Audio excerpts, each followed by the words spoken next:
Israel का हुआ बुरा हाल। नेतन्याहू जा छुपे जमीन के अंदर। हाल कुछ इस कदर बुरा हुआ कि खुद इजराइल के प्रधानमंत्री बेंजामिन नेतन्याहू को अपनी पत्नी सारा नेतन्याहू के साथ एक लग्जरियस विला में, एक ऐसे बंगलों में जहां पर मिसाइल प्रोटेक्शन सिस्टम लगा है और बंगलों के नीचे बंकर मौजूद है, वहां पर इन्हें शरण लेनी पड़ी। बात सिर्फ यहीं पर ख़त्म नहीं होती दोस्तों। जब ईरान ने 200 मिसाइल और ड्रोनों का एक पूरा काफिला इजराइल की तरफ छोड़ा था, तब खुद आईडीएफ के चीफ हैं उन्हें अंडरग्राउंड बैरक्स के अंदर छिप करके अपनी मीटिंग बुलानी पड़ी थी।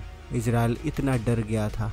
मिडिल ईस्ट में सिचुएशन इतनी खतरनाक है कि न सिर्फ इजराइल बल्कि ईरान से लेकर इजराइल, जॉर्डन, लेबनान, इराक, हर देश ने अपनी वायु सीमा, अपने हवाई क्षेत्र को ब्लॉक कर दिया है, रिस्ट्रिक्टेड घोषित कर दिया है, जिसके चलते यूरोप से एशिया की तरफ आने वाली फ़्लाइट्स और एशिया से यूरोप की तरफ जाने वाली फ़्लाइट जो थी उन्हें बहुत सारी परेशानी झेलनी पड़ी। सबसे बड़ी बात, अब हर कोई यह कोशिश कर रहा है कि जितनी जल्दी हो सके इजराइल से बाहर निकल जाए, क्योंकि इजराइल एक हिसाब से स्टेबल नज़र आ रहा है।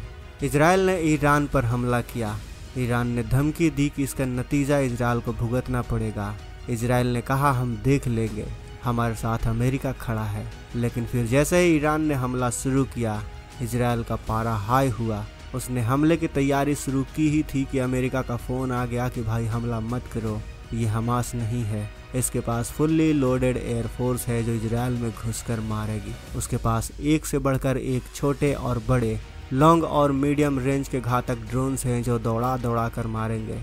ईरान के पास लॉन्ग रेंज की खतरनाक मिसाइलें हैं जो चीथड़े उड़ा देंगी, और हो सके तो जाओ बंकर में छिप जाओ। लेकिन इजराइल कहाँ चुप रहने वाला है।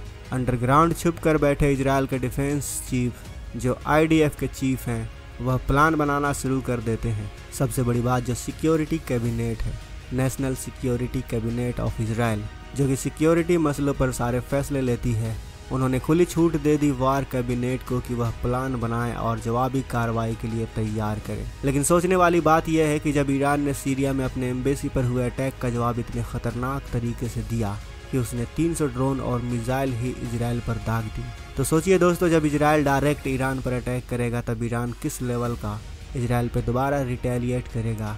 अमेरिका यह भांप चुका है और इसीलिए वह इजराइल को शांत कराने में लगा हुआ है। और दोस्तों, ये बात इजरायली भी अच्छे से समझ चुके हैं।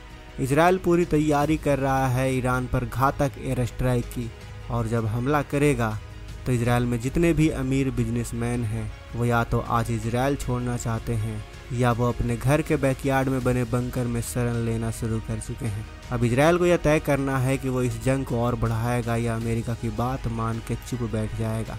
अगर इजराइल हमला करता है तो क्या ईरान, जो देश ये कहता है कि उसके पास खुद का एयर डिफेंस सिस्टम भी है, क्या वो इजराइल को रोक पाता है? वैसे दोस्तों, आपको क्या लगता है, क्या इजराइल जवाबी कार्रवाई करेगा? क्या इजराइल को करना चाहिए? क्या लगता है आपको?